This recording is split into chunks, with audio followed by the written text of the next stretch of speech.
Hi, Nancy Burt-Preece here, independent Stampin' Up! Demonstrator. Here is all my contact information. I am going live on my YouTube channel right now, which I do every Monday. I also have lots and lots of videos on my Facebook business page, so please check them out. Here's all my contact information. If you need a Stampin' Up! Demonstrator, I would love to be yours. All right, I am totally in love with this new technique. Oops, that one's upside down. This one is called the fault line technique. So this one I made first using that Marble Elegance paper, and I learned how to do the technique, and this is the one I'm going to step it up a little bit and add some embossing to it. So let me show you how to make the fault line card. There is such a thing as fault line cakes, in case you're wondering. So what I'm doing is I'm using a piece of 4 1/4 by 9. So a different measurement, 4 1/4 by 9. I scored it in 5 1/2. So 4 1/4, 9 inches, score it at 5 1/2. And then I went ahead and used the embossing folder, which is eyelet, and I embossed just this front flap. With the eyelet embossing folder.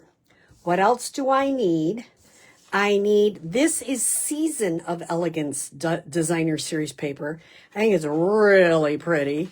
This one is going to go this way, so it's a little bit different. And it'll be it just looks so pretty inside. This will be the inside piece. I am using some of the gold mercury vellum, which is still available online. This is 4 1/4 by 3 inches. I have an inside, which is this one I made a boo-boo, so I had to put a little inside white on it, but this piece really goes up here, covers all that inside stuff. And this is 4 1/4 by 5 3/8, a little bit more than 3/8. And that covers up the inside. I used the Hearts of Elegance dies to cut this cute little heart out of marbled elegance paper. And I have the label with love punch. And this sending lots of love comes from the,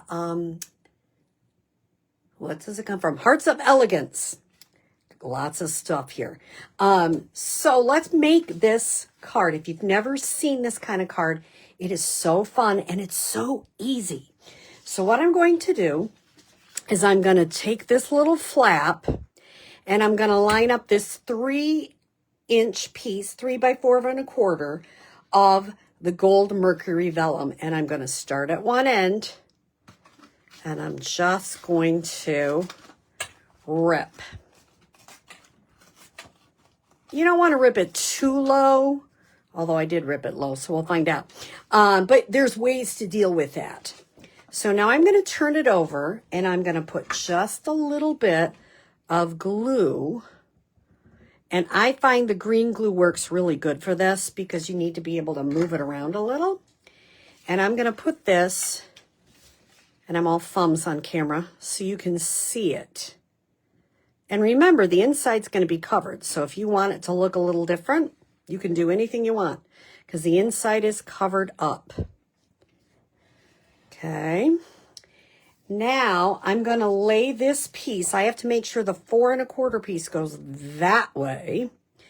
And I'm going to kind of see, I should attach these two also. Remember, put the glue on the back of the white. Just on the top. That's what I goofed up on this one. I put it way too far down, and I knew better. So, we all make those mistakes, which is totally fine. And then I'm going to just adhere those together. If it doesn't adhere, let's say you got a little extra. That's the beautiful thing about scissors. You can just snip it off because it is paper. So just snip it off if it doesn't look good. And I've got that adhered. It doesn't have to be adhered all the way down because we'll be doing that in a few minutes. It just gives a little bit of that ridge. Now I'm going to kind of see, you could go ahead and do it completely in the middle like this. You're not attaching it, you're laying it. But you got to make sure that your bottom is covered. And see, if I lay it just in the middle, you're going to see a little tiny smidge of white, and I don't like that. So I'm going to move it down just a little bit. Make sure it's covered. Yep, it'll cover up here. Oops, I don't want to go too far, though. I had to cover at the top and the bottom. There we go. Let me make sure it covers at the bottom, too. Perfect. All right. So now I'm going to put a little, I'm going to leave this right where it is. So I don't want to move it because I know I've got it in the right spot. And I'm going to figure out how to take the glue cap off with one hand. Very impressive. And I'm going to go ahead and put some of this adhesive on there. Ah! Did I do it again? I did. I'm going to try not to move that. You don't want to put too much adhesive because then you'll do your card shut. Like, isn't that brilliant? See, will that work? I think so. If not, we'll have a gum eraser, right? Okay. Phew. Oh, I got a little bit. Little bit. Not too bad, though. Not like I did on the last card. Boy, I got too much on that. I don't know what I was doing. And I've made like 3 of these, but you know how that goes. Make sure there's no glue up here. You can rub it off with your fingers. You can use a gum eraser. I can work more on that later, but basically it's not going to stick. Now the next thing I'm going to do is add just towards the top. Don't do it too far or you'll glue it shut. Line this up at the bottom. Isn't that fun? That is such a fun card. When you open it, it kind of looks like a mess in the back. Well, it's not terrible, but I don't like it. So what I'm going to do is I have this other piece of white, which I'm going to adhere in the back.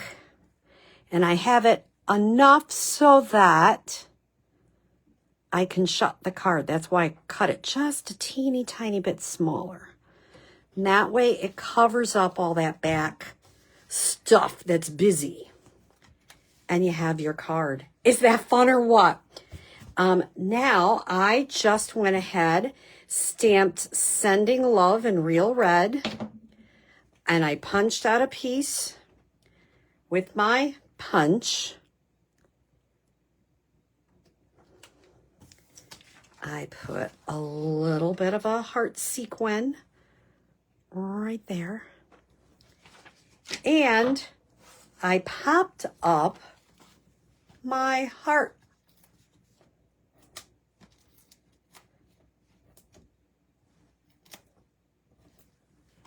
Very easy. I mean, really, it's a little measuring. You have to kind of make sure you know what you're doing. And then you can come back through and you can go, oh, I want to lift this up a little bit, or I got to put a little teeny bit of glue down there to adhere that. Just a smidge, because if you put too much, it's going to yuck. So very fun card called the Fault Line. And the beautiful thing I like about this, every time I make the card, it's very different. Everyone, because you don't tear exactly the same place every time. So it's a very fun card. I hope you try the Fault Line technique. Have a great day.